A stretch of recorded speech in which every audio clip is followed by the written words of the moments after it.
aleykum bandiraɓe tedduɓe ƴeewoɓe Pinal TV bisimilla moɗon e émission mo wiyeteɗo kalden hande miɗa wondi e mawraɓe an andaɓe sanne hono fuu ko wiyete bangal yirwere e leydi Mali kañum e politique kañum e fina tawa e hunde fuu kay ko wiyete Mali eɓe imi eɓe dari e bangal muɗum jemma e ñalorma kanko Allah Ali Dicko mo vice président FUSI Mali mo heeɓi e jaabude ɗum woni notade noddago Pinal TV hande e kañum e kanko Boubacar Bokoum kanko du mo hoorejo parti wiyeteɗo parti africain pour l'intégration de la souveraineté wiyeteɗo PAIS bisimilla moɗon sa bisimilla maɗa sa bandam debbo jowtama mbiɗen jowta kettiniɓe Pinal TV o wakkati ɗo ɓe tawa fof koɓe gondi fof mbiɗen ñallina ɓe monsieur Allah yiɗi ko bisimilla maɗa sa ngam bannande bo puɗɗanta fof min jowtirte anta fon min jowtan kala golloɓe e Pinal TV fof salminde du guiƴam gorko Aboubacar Bokoum jowtude kala ɗo malien woni fof leydi Mali yaade caggal Mali fof kala bawɗo ƴewde ayago Pinal TV fof en calmini ɗum en mbi ɗum on e jaam bisimilla moɗon nden no bandiraɓe tedduɓe ƴeewoɓe Pinal TV hannde komi ani gajodirde moon woni hunde ko haalte sanne sanne leydi Mali ɗo ko ɗum woni référendum o ko hani waɗede 17 lewru juin hitande ujunaji ɗiɗi e nogaye tati o so Allah jaaɓi e Mali ɗo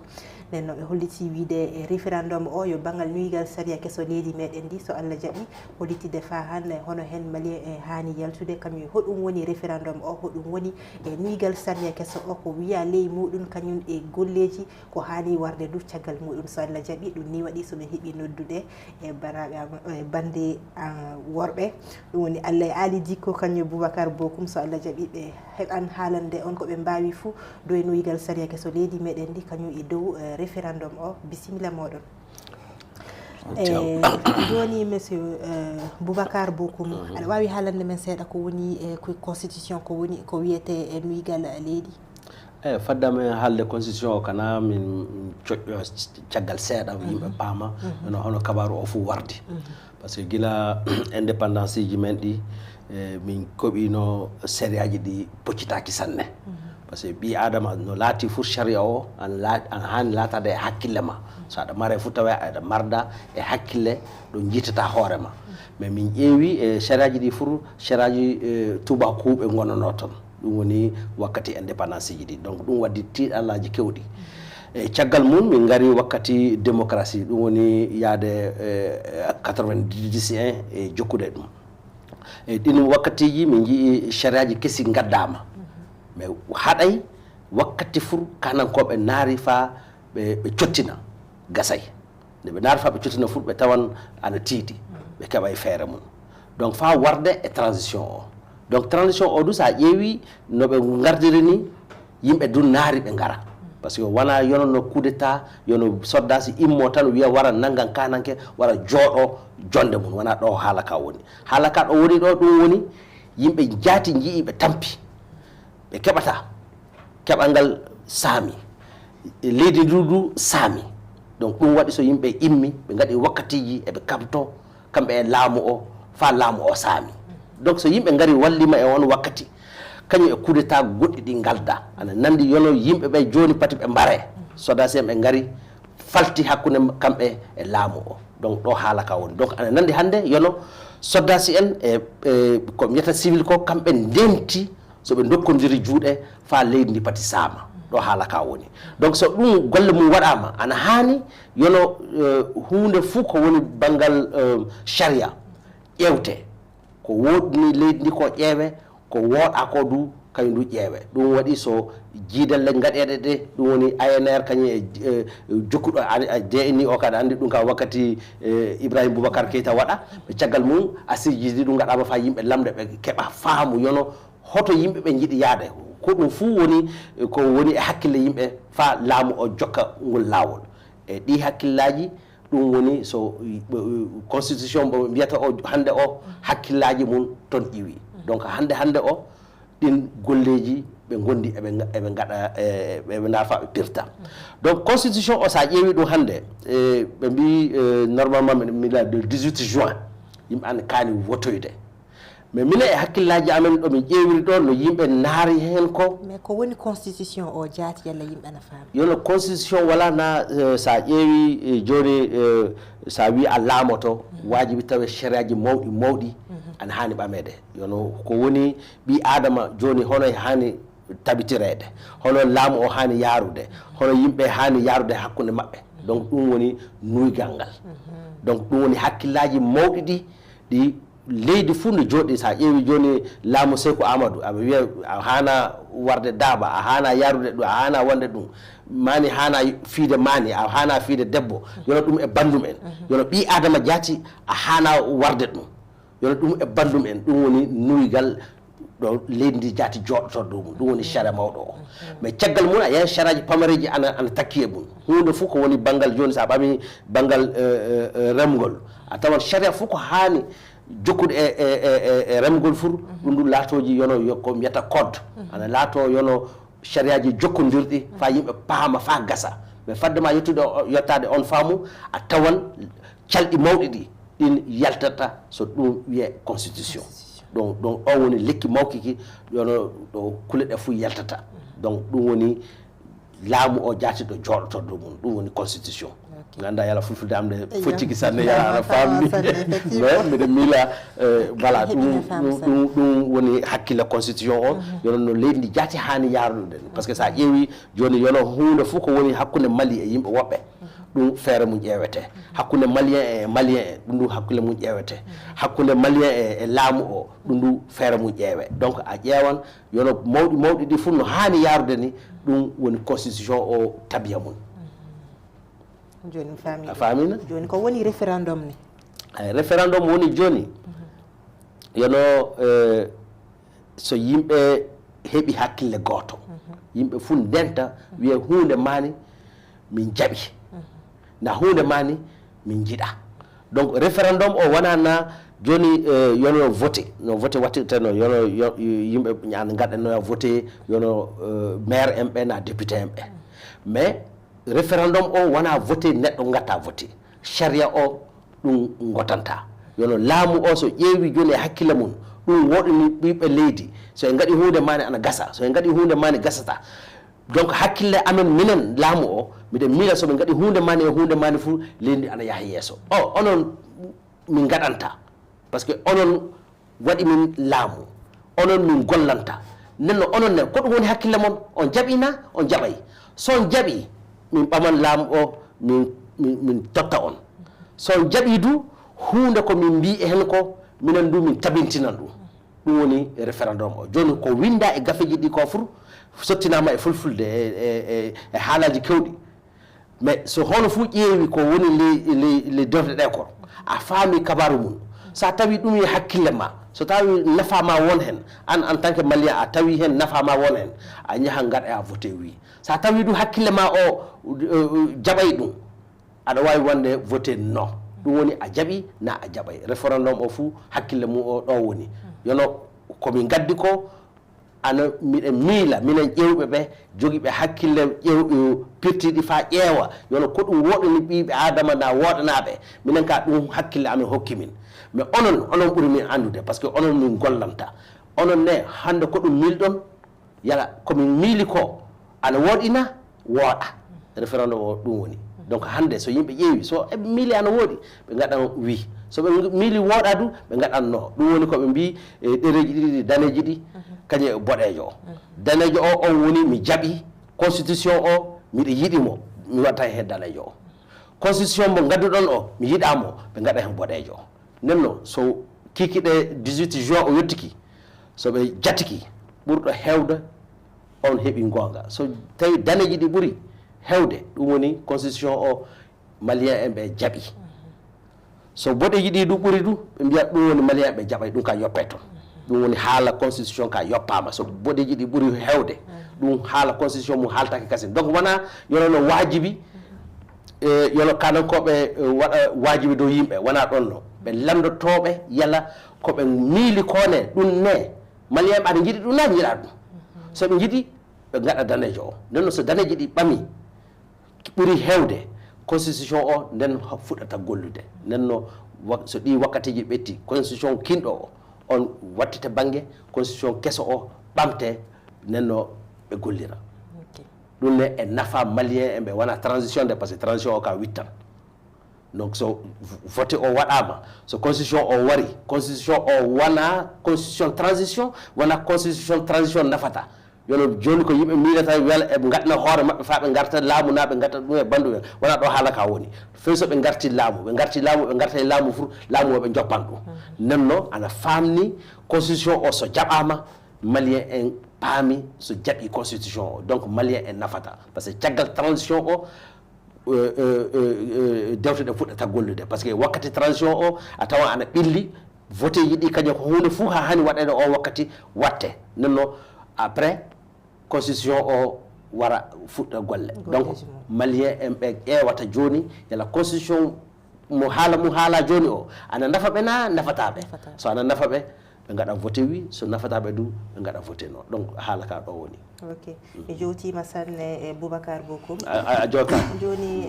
Allah e aliji ko joni wiyama gila e Mali indépendance muɗum hono no guireteni Amadou Toumani Touré ndaari no wallitude constitution ko woni wiigal saria e leydi ndi e caggal muɗum ndu kanko Ibrahima Boubacar Keita mo ndaari no fama wallita ka golleji muɗum ndu yottaki joni laamu hakkundejo o kamɓe mbi ɓe mbayri tan wiigal saria leydi ndi na ɓiɓe leydi jaati wi sona ɗum waylite tafon fadan jaɓade landol ma ngol fou ɓeydan seeɗa e ko grand frère Boubacar Bokoum haali ko so yi ɓe mbi constitution fou ɗum woni e ley fulfulde meɗen nde no jama wawi famirde sariyawol nuygal leydi ngal leydi joɗorto dow muɗum sariyawol mowgol jogingol calɗi ngol sariyaji goni e ley muɗum ngol leydi joɗorto dow muɗum ɗum wiyete constitution nden no miccitinde seeɗa tan sariyawol godugol joni ngol tatoɓol e ley histoire Mali sabi nde indépendance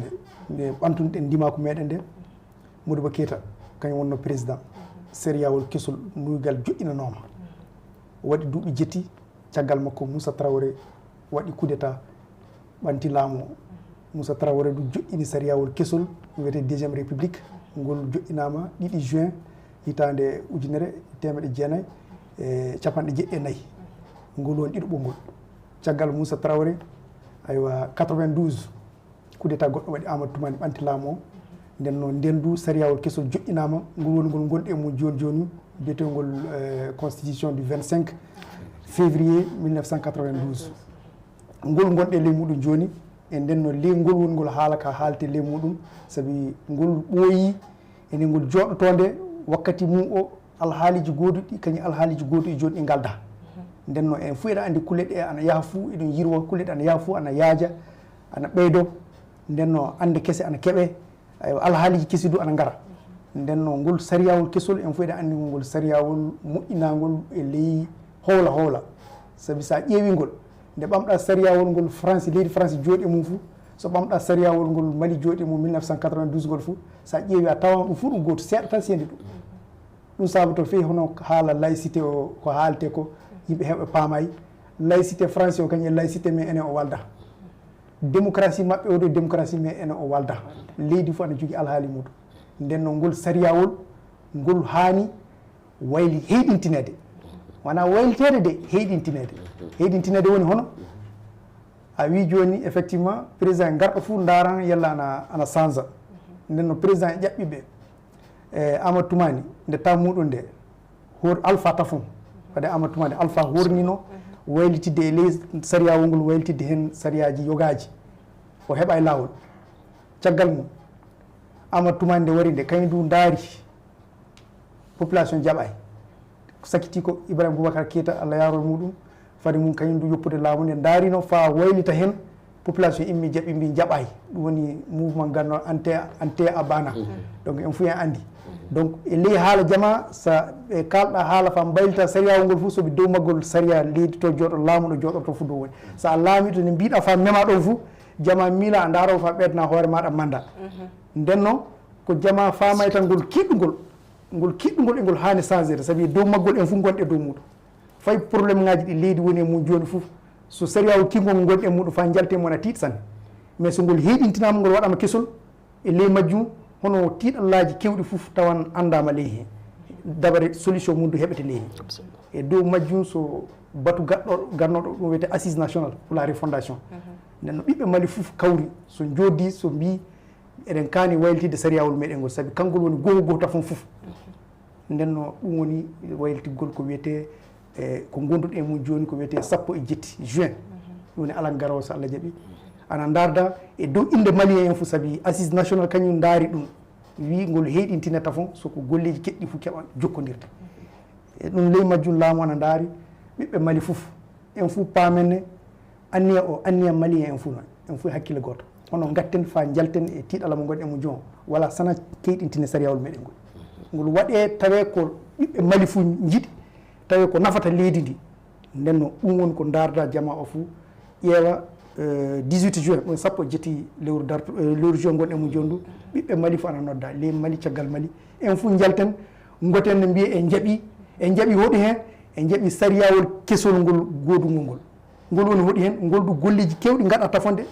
ngol waddaka so laamu wadda so wi jama jaɓede non golleji kewɗi gaɗa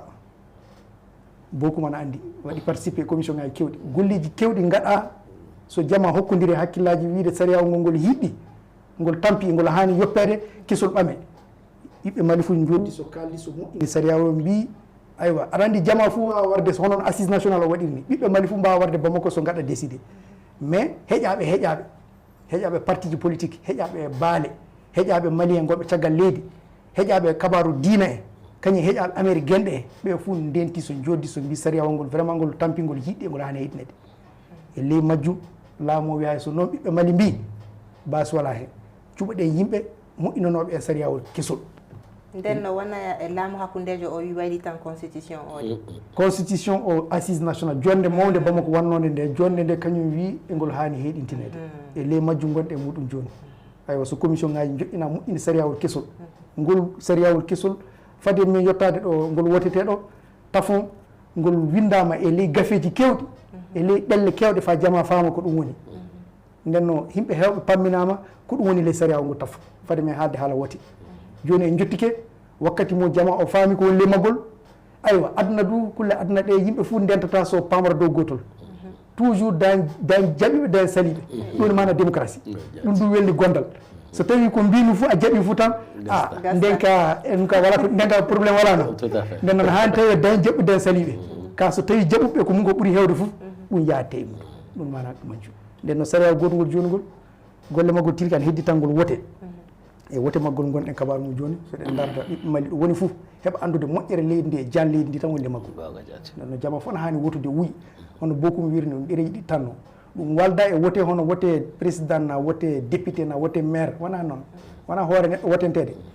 Mali fof wotente sariyawol meɗen ngol kalduɗe so kawruɗen so pampuɗen ɗum ngol gotenten nden no ɗiɗi tanno a jaɓi a jaɓay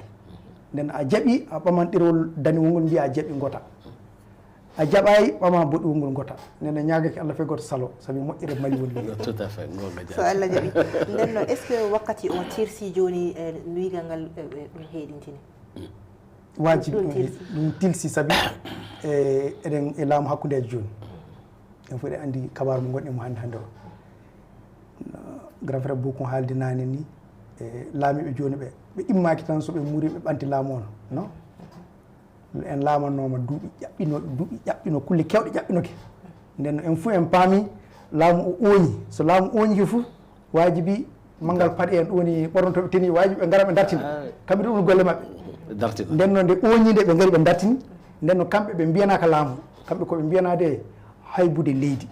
ɗum woni hono no mbirumin minen joni Fiji Mali aɗa andi minen plateforme en Fiji Mali minen walde wallore c'est à dire hono laamu goɗɗo hakkudejo surtout militaire en aɗa andi kamɓe jaata soɓe dokka yonkiji mabɓe fa ɓe ndena leydi ndi nden no enen civil enen ɓe ndenata ɓe enen du eɗen kaani daranade ɓe ɗo mbawɗen daranade ɓe ɗum woni daron ɗemɓe enen du ko mbawɗen wallude ɓe fof no yogaɓe jaaha joni mbare rewɓe muɗum kañum ɓiɓɓe mumen fof ana ɗo enen atime e ngala fou jeggitama donc Fiji Mali immi so dari kala neɗɗo fuu mayoɗo e inde Mali fof min daronto ɗum hitande fof miɗen gaɗa noon min balla atime en min balla rewɓe ono mayɓe mu e sa worɓe mum en maayi e militaire en du no ballirte fof fa ɓe keeɓa ɓe darono en banggal ndenago leydi ndi nden no e ley majjum hono no mbiromi ɓe gaɗanaka laamu sa yi ɓe gari fof wonko saabi joni wakkati mo gonɗen joni wakkati wari moɓe totta laamu o civil en saabi civil wiyana laamu e nden no joni ngol sariyawol ngol laatto sababu kamɓe wodu warɓe joni laamu ɓe pour que ɓe joppa laamu o woteji gaɗa caggal o wote sariyawol woteji gaɗa pour que laamu o hoota e junggo civil en kamɓe militaire en mbiɗum ɓe kotale kangaji maɓɓe ɓe ndena leydi on faami ɗum Boubacar Bokoum joni so wiyama nuygal saria nuygal leydi waɗitama homo ɗum ɓuuri fuu e heɓde nafa ɓiɓɓe leydi nde ɓuuri tan nafa par ce que charia ɓamama joni a tawan leydi ndi jatino yarata no ɗum wattitete yono banggal ko dikko wi joni ko a yiyan yono laamu o tottete civil en donc ɗum ne ɗum narta par ce que hunde fof ko woni keɓal hunde fof ko woni gollirgal fur parti politique en ɓe hani gollude kabaru mum donc hande sa ƴeewi hunde fof ko jawdi ko heɓete hande fur e malfe jaata par ce que eɗen goni e tampere donc hakkillaji kewɗi an toon joni a tawan minen civil en ɓe miɗe mbiya ɗum gasay mais wona golle maɓɓe wona ɗum ɓe andi malfeɗe ɓe andi mais ɓe paami du ɓe mbawa heddade e malfeɗe tan ɓe mbawa heddade tan e haaɓa ngo tan donc ɗum woni kana hunde ko woni laawol politique ngol ɓe poccintina ngol comme ngol owñiki wajibi kana dartine par ce que ɗum waɗi so kamɓe ɓe gaari donc ana hani hande ɓe darna sariyaji pour que ko waɗi ko yon mum pati fellito donc ɗum woni kabaru maɓe gondi e mun hande o sa ƴeewi minen e Fiji Mali miɗen gollida par ce que min fuu min hakkille goto miɗen ƴeewa wona soldasi en ɓe min jokki wona neɗɗo jokkata mais leydi maɗi jokkata par ce que soldasi en ɓe wakkati pamaro tan ɓe gondota ɗo mais soɓe ƴiwi toon homo woni toon Mali woni toon donc sa yoppi sa wi mani woni toon a wallata ɗum mais so saami Mali samande donc ɗum woni hakkille mum so minen du min jooɗi tawi golleji komin gondi ko en tant que parti politique min miɗe PAIS mais miɗe groupement politique ji goɗɗi minen e maɓɓe min jiidi min kaldi min joƴƴini walde wonde momin wiyata alliance du peuple ɗum woni ɓiɓɓe leydi ndi fof kokkodira juuɗe wona a ɓalejo wona a danejo wona a kaalowo fulfulde na a kaalowo goɗɗum ɗo ɓiɗɗo leydi Mali woni fof ana hani hokkodirde juuɗe pour que constitution o min jaha min gaɗa wi so constitution o waɗama wi laamu o homo hani nartude mum par ce que soldats en ɓe keddatago ga donc ana hani civil en ɓe du dokkodira juuɗe min narta laamu o fa leydi ndi mare e margol lobbol donc ɗum wona golle soldasi ɗum yo golle yono woni banggal politique mais a wawa gollude politique so tawa a golle e hakkille ma ƴeewa ko ɗum woni tiiɗalla ko woni ley leydi ndi hono fuu gatta so dentina yimɓe hono fuu gatta so kokka sukaɓe koɓe golla hono fuu gatta yono leydi ndi ɗo woni hande ɗo par ce que sa ƴeewi leydi men ndi leydi ndi ana mawni ende yaaji ende heewi jawdi du ende heewi andal mais hono mbawɗa famde enen Mali joni enen en laatiki garibaɓe ɗo jiiɗa fur enen ɓamite tumbude eɗen jilto e nokkude eɗen naara kalisi seeɗa fa kokken golle sukaɓe pa gaɗen projet ji ɗum leeɓa ana haaɗi hande Mali e immito en paama eɗen jogui hakkille eɗen jogui sembe mum eɗen jogui bawɗe mum e jawdi mum en gon donc ana hani hande immoɗen ndendoɗen fa Mali du immo yaha yeeso sa ƴeewi hande e wiya Mali woni 3e producteur ɗo ɗum woni kanŋe banggal mum eɗen woni position tato ɓerde mais sa ƴeewi penen noon par ce que entreprise ji wona entreprise ji Mali noon yimɓe woɓɓe goni le Mali so eɓe ɓama kanŋe o eɓe naɓa nokku goɗɗo donc kamɓe jogui jawdi ndi wona enen jogui jawdi ndi Mali wona producteur d'or Mali wona premier en laataki fait dernier donc sa ƴeewi ɗum fur ana tiiɗi ana naawi par ce que sa yii hunde fof ko joguiɗa ko fur yimɓe woɓɓe ɓamata so ana nafa yimɓe woɓɓe ko hunde fof ko tubakuɓe nartata fof ana e leydi men ndi mais enen jahti wala fof ko nafata en ɗo sa ƴeewi ɗum so en immiki joni so en dokkodiri juuɗe so ɗum fuu laatiki bangal men a yiyan ɗo e duuɓi 5 Mali ana wawi latade producteur d'or Mali ana wawi hokkude sukaɓe golle Mali ana wawi yaade yeeso laato fait premier en Afrique ana wawi latade mais kana yimɓe nokkodira juuɗe yimɓe golla fa politique o foccito yono peneɗe e guyka ko woni e politique hande ko ɗum fuu kana yalta hen kana yimɓe jiɗodira ɓe pocco ɓe golla no golla o hani waɗire no ɗum ne wawa latade sa yiiɗa leydi ma sa yiiɗa neɗɗo ma donc aɗa tiiɗi donc hande golle fuu ko min gondi fur ɗum woni fa yimɓe nokkodira jiiɗe paama hoto Mali haali yarude hono woni feere komin jogui pour que Mali ana yaaha yeeso donc ɗum du wawa latade so sharia gonɗo toon joni o yaaha yeeso a ƴeewan du fay ko woni tiiɗalla ko woni hakkude men e yimɓe sema so constitution o wattitaka ɗum walde nde timmata par ce que ɗum woni kabaru sénat o nanna hen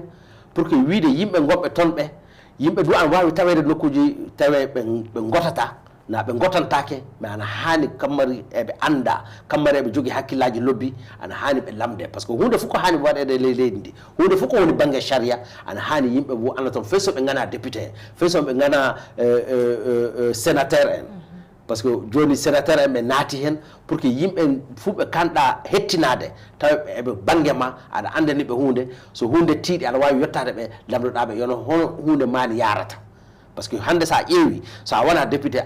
ɓe kettintako ma so a wona joom galle mawɗo ɓe kettintako ma so a wona joom jawɗi ɓe kettintako ma alors que sa ƴeewi leydi ndi no yarata taw yimɓe mawɓe kewɓe anda toon yimɓe andanaɓe sanne a tawan modibaɓe mawɓe ɓe kañum e joguiɓe jawdi ɓe ɓen tan anda mais tawa yimɓe anda toon ana jogui andal eɓe andi no leydi ndi joƴinira eɓe andi kabaru leydi ndi fur donc ana hani hunde fof ko yettotoɓe fur ɓe lamde donc sénat o ana wadda ɓay yimɓe ley parlement o donc sa ƴeewi banggal mum a yiyan ɗum fur ana wadda yimɓe pamodira yimɓe culta yimɓe keeɓa hakkillaji lobbi ko watta leydi ndi ana yaaha yeeso ɗum woni banggal sénat o donc ɗum a ƴeewan sa ƴeewi banggue sémat to ana walla en par ce que accord o ana jooɗi banggue goto mum o dow ɗum jooɗi par ce que ana hani hande neɗɗo fof garɗo e laamu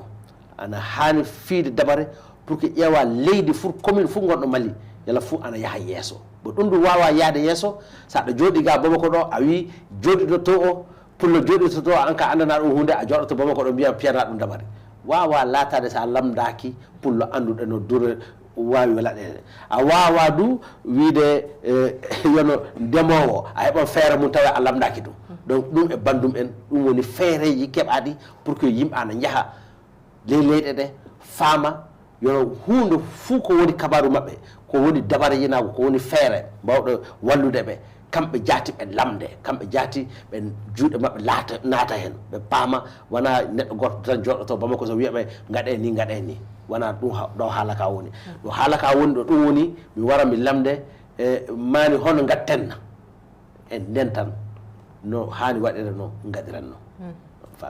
fami senne nden Boubacar Bokum a politicien joni ley nuygal saria keso leydi ndi ko ɗum fof ɓurɗa yidde hen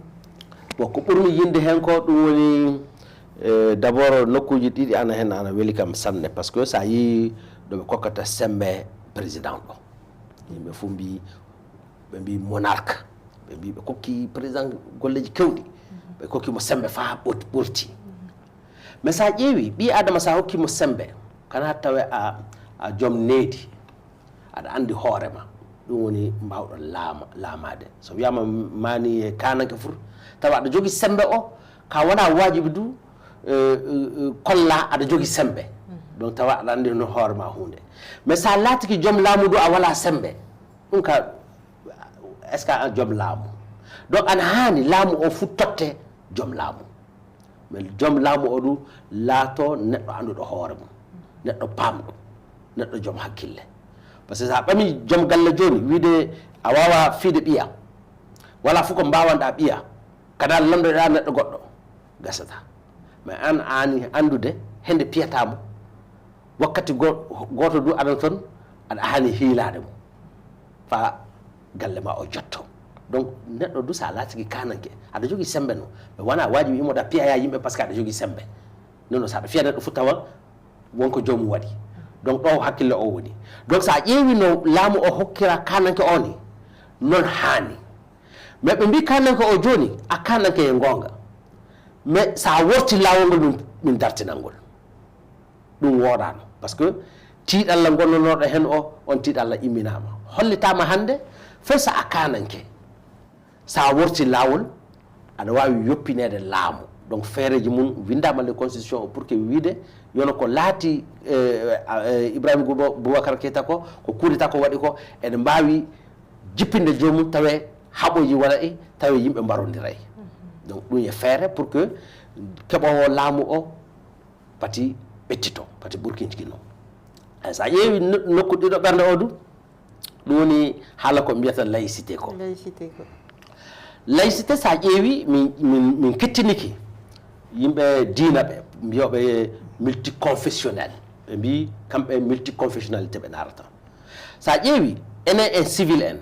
en fof en multiconfessionnel par ce que sa ƴeewi hakkude men a tawan bandiraɓe men chrétien ana toon bandiraɓe amen sakiraɓe amen ana toon ɓe ngala e diina feyi mais en fof en galle goto sa tawi neɗɗo ma rimama ley galle chrétien latoto chrétien sa rimama galle pulɓe diina alsilamako a latoto alsilame donc hono fof ana jogui lawol mum eɗen teddodiri hunde fof wala hakkude men mais so a wi état woni laïque par ce que wona ɓi adama woni laïque hono fof ana jogui diina mum mais état joni hana jokkude diina goto ɗo haala ka woni par ce que hunde koɓe mbiyata france ko koɓe ɓamata misali france ko a ƴeewan wakkatiji yono chrétien en ɓe kamɓe jeeyi laamu o koɓe mbi laamu o waɗa fu ɗum chrétien ɓe gatta kamɓe du neli yimɓe ngara mbara en afrique ga ɓe nanga en ɓe gaɗa en yono ko sottete yono maccuɓe donc 1496 donc duuɓi ujunere temeɗe nayyi e capanɗe jeenayyi e naani on wakkati roi Angleterre mbiyeteɗo Henri VII kanko hokki kaalisi neɗɗo mbiyeteɗo Jean Cabot on immi wari ɓami ɓaleɓe yaaha sottoyaɓe donc ɗum chrétien ɓe gaɗi o golle mais so en jii enen du wakkati diina o warata ɗo du laarabuɓe du cuuɗiki caggal diina o wari soodi yimɓe sottoyi yimɓe donc sa ƴeewi diina o en fof hakkille mum e Allah woni ɓi adama fof ana andi tagay hoore mum aɗa jogui tagaɗo donc so diina o wari neɗɗo wari suuɗiki caggal diina ana hewdi hen jomum heɓan hakkille ma tawa dow pene woni donc ɓe mbi joni diina o yalta e hunde fof ko woni laamu par ce que an wawa ɓamba place Allah a wona nulaɗo an mbiɗo a neɗɗo diina o Allah nelayma donc a wawa wiide a wara yimɓe dow sharia an sharia mo hakkille ma no pamruɗano noon yarata hono fof ana faami sharia o no e faamu mum donc so hono fof wi waɗan sharia o a tawan tiiɗan bon koɓe mbi multiconfessionnel ko multiconfessionnel sa ƴeewi wakkati Liban min jii haɓoji keewi toon par ce que so état o kanko mo alsilame joni mo laatigi président kanko mo hokkan diina alsilamagu sembe min mi chrétien min mi laato président min du mi wiyam mi hokkan chrétien yaku sembe donc min poɗodiran donc laatoto tiiɗalla donc kamɓe ɓe mbi so nde hitande o laatigi président hitande wonde goɗɗo laato président hitande wonde otto mais ɗum jiiɓan leydi ndi ɓe mbi simplement laïcité o ɓe mbi joni état natata hunde fof ko woni e diina mum mais hono fof ana waɗa diina mum diina hatta diina laatade diina état hatta neɗɗo fof watade diina en fof en teddodira donc état ana dari hakkude mon kañum haala makko wala e kabaru diina laamu o woni kabaru makko donc omo heddi hakkude omo haybi ɓiɓɓe adama mali fur a laatigi chrétien a laatigi alsilame a wala e diina feyi a kahan wo jaate mais waajibi leydi ndi waɗante hakkille donc ɗo woni hakkille laïcité o mais pour que ndi yimɓe paami fa gasa par ce que sa ƴeewi leydi fur e gonga mum sa ƴeewi ko mbiyata démocratie ko tubakuɓe démocratie maɓɓe won toon enen du en gon démocratie même sa manneni liberté de presse ɗum woni ko muyiɗa fof haalan mais est ce que ɗum e gonga sa yehi France ko muyɗa sa haali a natan kaso façon France mbiyaw laïcité anda to maɓɓe to ɓe mbi a yahata l'école ji maɓɓe a yahata nokkuji sa aɗa waɗi yono ko mbiyata burka ko yono hunde fof ko woni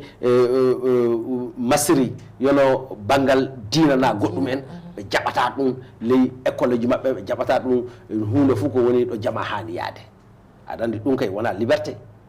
donc an ƴeewata joni ko ɗum fof ko woɗanima an ƴeewata sariyaji ɗi ɓamata ley hen ɗi nafoji ma par ce que sa ƴeewi joni fayi Burkina ɓami ɓoya sanne ɓe ɓami sariyaji ɓe mbi suka debbo so ɓami so waɗi kadle ɗi ngala needi sanne ɓe nanga ɓe wudde donc hattama latade layik no sa latiki layik an ƴeewata joni yono hono woni diina men o hono yarata hono woni tabiya men a ɓama sariyaji natoji e tabiyaji ma hattama wiide a layik donc par ce que yimɓe miila joni par ce que laïcité o origine mum e tubakuɓe iwri mais enen eɗen mbiya en latoto laïcité miɗen wowi wiide dow plateau goto mbimi neɗɗo goto mi nani ɗum ana haala laïcité ɓamoyi francinkore nde définition laïcité o mbimi koɓe mbiyata e français ko warde neɗɗo ɗum woni tuer sa ƴeewi e lasul mum o titari wonana mi waratama fey mi nangete pati caama pati majja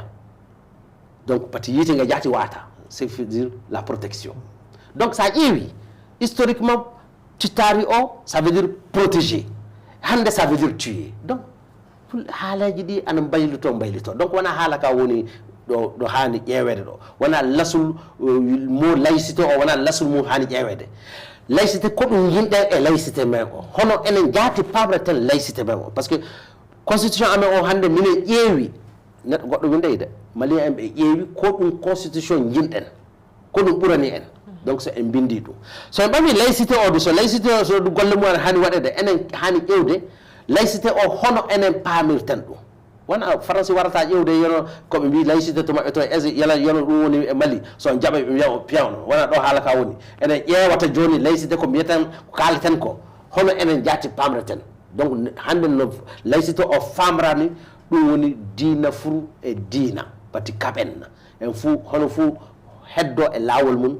pati état naata e laawol men par ce que so état fuɗɗi wallude joni alsalama en ɓe ngala alsalama ɓe ɗum ɓe mbiyan ayo état o hoto woni enen jeyna alsalama en ɓe jeeyi homo jeeyi état en fuu jeeyi état laïcité o hande o ɗo hakkille gonɗo hen o a joom diina o a wala e diina o e alsalama o aɗa e diina goɗɗo o en fuu ndenti état goto donc état o ɗo ana hani tawede kañum ndu jeeyi en fuu donc charia mawɗo o en fuu en keddoto le charia mawɗo o wala fuu ɓurɗo bandum e charia o alsalama ɓuura chrétien ɓuura alsalame mo wala e dina ɗum ɓuura goɗɗo o donc ɗo laïcité o woni donc sa faami laïcité o e hakkille mum ɗon lobbo o effectivement ana waɗa yimɓe pati jottodira par ce que kabaru dina ana tiiɗi sanne haala dina ana tiiɗi paamowo dina du yimɓe mum keewa yimɓe kewɓe ana kaala haala dina mais sa lamdiɓe ke gonga dina o a tawan pamɓe ɓe ana pamti donc sa yi fayi tiiɗallaji ana men hande hono fuu ana faama diina o no famri ɗum woni yogaɓe ana mbiya a wona alsalama a keefero so a keefero aɗa hani warede hono fuu e hakkille mum hono fuu e faamo mum so mbi fa état du waɗa hunoko mum e yonoɗi haalaji ɗeɓe andana hunde fuu ɓe gana anduɓe diina haala diina anduɓe diina hani haalde ɗum donc hono fuu e golle mum donc kanduɓe diina ɓe kamɓe kalata diina ɗum wona wajibi mi laata e diina mo jinɗa o donc hono fuu e hakkille mum e faamu mum diina mo jinɗa o a natan ɗum ɗo an narata joni ka yala faamu diina ma o aɗa heeɓa yala Allah ana faaɓe paama diina ma o yala ko narata hen ko aɗa heeɓa hen donc ɗum woni faamu am min kay e laïcité o ɗum ndu mi faamino yimɓe keewi haala mum heewi no wakkatiji mais yimɓe ɓe jiiɗa leydi ndi yaaha yeeso ana hen yogaɓe paamay yogaɓe paamiɓe ɓe muriɓe donc miɗen curaɓe saabi Allah kaalano yimɓe ɓe gonga o ɗo gonga o woni ɗo gonga Allah o ɗo woni ɗo ɗo diina gonga mum o woni o ko woɗani ɓiɓɓe Mali ɓe ɓe kalna yimɓe gonga Allah Mali no yara yeeso inchallah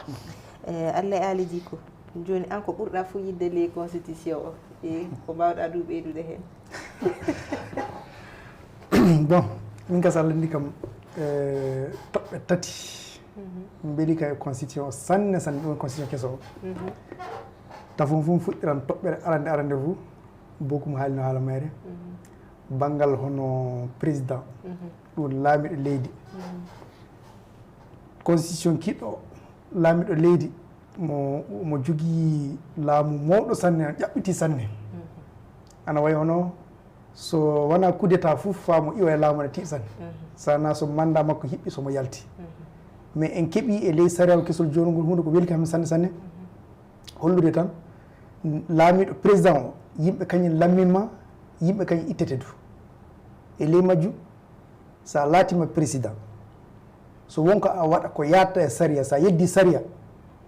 sariyawol kesol ngol yamiri noddeɗa suudu député en ɗum e sénat en kañum e sénat en ɓe nodde ɓe lande so tawi ko gaɗɗa ko yatta e saria itteɗa ngol saria ɗum ana hen ɗum ko weli kam sanne e nden président sa laatiki président fou gouvernement o par ce que aɗa andi laamu dow nuyɗe tati jooɗi nuygal arandewo ngal hono so fotiri jooɗike dow katane tati mbiyeten ɗum laamu président o kañum e gouvernement mum député en ɓe kañum e juge en ɗum woni banggal sariyaji e nden sa laatiki président fou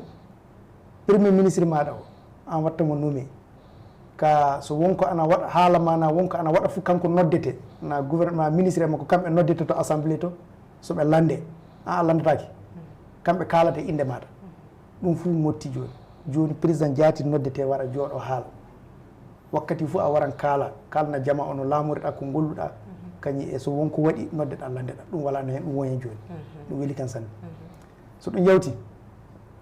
en kaali ɗum gila assise national ngaji ɗum jonde mo nde wiyama ɗelle meɗen ɗe wiyama gaɗen ɗe valeur gelle gollire e ɗelle meɗen ɗe haalaji meɗen ɗi gollire ɗi sa taykitike leydi fuu ndi jiiɗa hande yirwi fuu a tawan kulle tati ɓuuri fuu yirwide ɗum goo fuu a tawan leydi ndi ɗengal mum janggata ɗengal mum gollirta ko ɓuuri hewde fof tan leydi ndi aɗa jogui population tatoɓel muɗum aywa leydi ndi tan ana gollira ceede muɗum jawdi muɗum kalisi muɗum nenno ɗum yirwinta leydi nenno assise national ƴeɓɓenoɗo holliti ɗelle meɗen nde eɗe kaani waɗede gollirɗe ɗon ɗum ana ley sariyawo ngol ɗum na weeli min sanne so ɗum yawti ko ɓuuri fof welde kan kasem banggal hono ameri en gueɗe ɗum woni ko wiyete légitimité traditionnelle en fof en compitike e président Assimi Goïta mo waɗi sariyawol kesol ko ɓooya ko o wi hitande fof 11 novembre ɗum 1 lewru novembre waɗe ñalawma keeƴanaɗo ameri en guenɗe e jowro en tawi fina tawangaji ɗana gurtine saabi en fof eɗen andi arande ko woduno ko ɗum tan yoppa so gonɗen probléme joni o so ni en garti ɗo gonnoɗen ɗo hono fina tawa meɗen fof wurtinama ameri en guenɗe ɓe gaɗama e darɗe mabɓe tottama darde mabɓe saabi ameri guendi nde arande nde fayi so hono yimɓe kaaɓi en hakkude durowo e ndemowo hakkude ɓiɓɓe guendi so haalama yettoto ameri to fof tonka haalete tonka timmata ka yettota ko commandant sakko ko yetto juge hande ko ɗum yoppa ko tiɗalaɗi keewi sanne jama mo jiiɗa fof ani jama o fof ani les tribunal ngaji ayo ɗum fuu ana hani mottude nden so ameri en guenɗe ɓe gaɗama e jonde mumen fof ana hani tawi ɗum nafan sanne banggal hono fitina hakkude ɓiɓɓe leydi haala kaldal e kawral waɗe tawi yottaki saria ɗonno ɗo ana weeli kan sanne saabi ley saria o kesol ngol fa to timmata to ɓe gaɗi hen ɓe mbi ameri en guenɗe ɓe teddine totte jiyal mumen ameri en guenɗe e jowro en fof gaɗe e darɗe muɗum donc nde hunde yo hunde lobbere sanne miɗen belti e majjum sanne e miɗen kuyani ɗum de sanne nden noon ko woni hen ko ana heewi kaɗe kulle tati vraiment eɗe mirmi hen sanne ok joni manne hen woni référendum o hoto ɗum watte kañum e hoɗum ɓiɓɓe leydi hani naɓude so wata référendum o ɓe mbi 17 lewru juin ɗum woni alan garo joni o ana darda ɗo ɓi mali woni fof bawɗo yaltude fof yalta wota wote oɗo ana newi sanne nde garɗa fof a tawan ɗereji ɗiɗi goodi ɗerewol boɗewol e ɗerewol danewol a ɓaman ɗerewol danewol ngol ɗum ne a jaaɓi sariyawol ngol gatta hen wotani sariyawol ngol so tawi a jaɓa e fewi ɗerewol boɗewol ngol ɓamata so gatta hen ka poti ɓamboɗewol ngol fay goto fof jiɗɗa ko ɗi mali fof jiɗɗo leydi mbaɗaɗo o danewol donc sappo e jetti lewru jeune gonɗe e muɗum e ley Mali fof kala ɗo wote wawi wadde fof ɓi Mali fof joguiɗo carte d'identité na joguiɗo carte nina na joguiɗo passeport fou ana wawi yaade wotoyde hay moƴƴi joni ko mbawɗa haalande ɓiɓɓe Mali e konngol ma Sakitere tafon fof mi barkina Allah mi barkina kanankoɓe leydi men ndi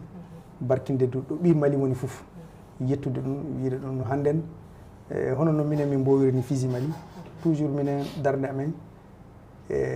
darade hono gatten fa Dieng e deƴere warta e ley leydi Mali e ley majjum min barkini kala ɗo ɓi Fiji Mali woni fof e inde président men Cemmogo Goyta min jowti ɗo ɓi leydi Mali woni fof min jowti ɗum min barkini ɗum miɗen darda ɗo ɓi Mali woni fof enen fof enen goni inna goto enen goni abba goto ko ndentuɗen ko ɗum yo Mali no leydi meɗen ndi enen ndenti e muɗum fay goto warata so moƴƴina leydi meɗen ndi e darde men e place men enen andi tiiɗallaji men enen du andi hono gatten fa jalten e tiiɗal gonɗen mo donc komi dardata ɓi Mali ɗo woni fof en tinno en fof tawɗen dande wotere narren damal gotal jaltiren damal gotal jeen en fof goto henne sappo e jetti lewru juin ɗo jeen goto no henne wi mbiye en jaaɓi sariyawo leydi Maligol yalla eɗen keeɓa yaltude e tiiɗalla mo leydi ndi woni e mum joni o saabi o ɗum yo taɓande arande fewde e woteji garoyoji yalla laamu ana warta e juuɗe civil en yalla kulle ɗe fof ana darto no jiɗirɗe yalla jan e deƴere ana warta e ley leydi Mali tiyago joni Boubacar Bokoum leykongol ma Sakitere ko mbawɗa haalande malien en kañum e ko darata e jungo malien en wakkati mo goɗe muɗum joni d' abord mbiɗa jewta bandam gorko Allah andu mbiɗa jewta sanne eno kettiniɗo Pinal TV o wakkati fuu mbiɗa jewtaɓe komin naldata e malien ɓe hannde Allah haali par ce que joni kay mi soƴƴata komo haali ko fuu par ce que hakkillaji amen ɗi fuu e hakkillaji gooti par ce que hannde ɓiɓɓe Mali ɓe fuu ɓe nangodira min jaha min gaɗa e foti wi par ce que so sharia o ɓettaki tiiɗalla goɗɗo wartata ça veut dire que en coƴƴitoto dow constitution kinɗo o ne miɗen andi heeɓi tiiɗalaji kewɗi donc ana hani hannde yimɓe keɓa hakkille yaade yeeso sa ƴeewi hannde tiiɗalla mawɗo mo joguiɗen o ɗum woni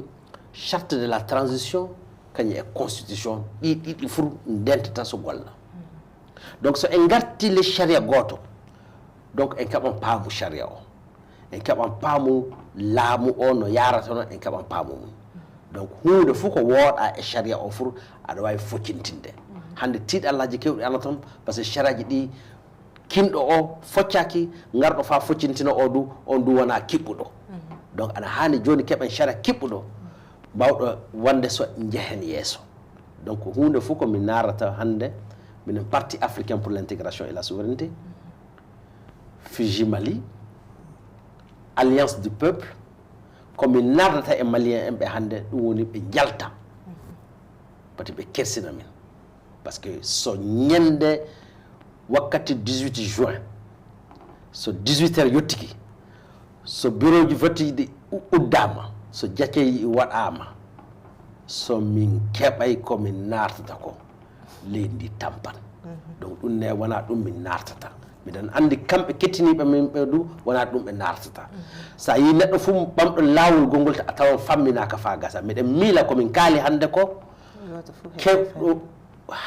hettinaɗe min hande o fuu heeɓi faamude ɗo hani yarude ɗo miɗen narda ɓe ɓe gaɗa voté wi ɓe ɓama ɗerewol danewol ngol ɓe gattangol ley urne o ɓe mbiya min jaaɓi min jokki yimɓe gamɓe ɓe golle o min jokki yimɓe transition min jokki Assimi Goïta pour que hande o tiiɗalla mo min goni mun o min ɓetto ɗum par ce que miɗen jiiɗi transition o timma so ɗi golleji ƴiwoy toon transition o tiiɗallaji kewɗi natan hen ɗo min jiiɗa tiiɗalla fuu nata e transition o hande miɗen jiiɗi ɓe transition o ɓe keɓa faamu ɓe keɓa ballal fa transition o ana hiɓɓa yala eɓe jalta e transition o e law minen nartoɓe laamu ɓe kokka min laawol fa min gara min nanga laamu o inchallahu so Allah jaaɓi donc min balla min yala miɗen keɓa laamu o yala mi keɓa laamu o min laamu o fa gasa leydi ndi inchallah famino ɗum min nardata alsilama en ɗo fof miɗen nalda ɓiɓɓe Mali fur Allah reen Allah faabo Mali Allah huccu fa joni Allah huccu en fa joni amina mi jowti on sanne Allah e Ali Dicko kanko mo vice président FUSI Mali kañum e kanko Boubacar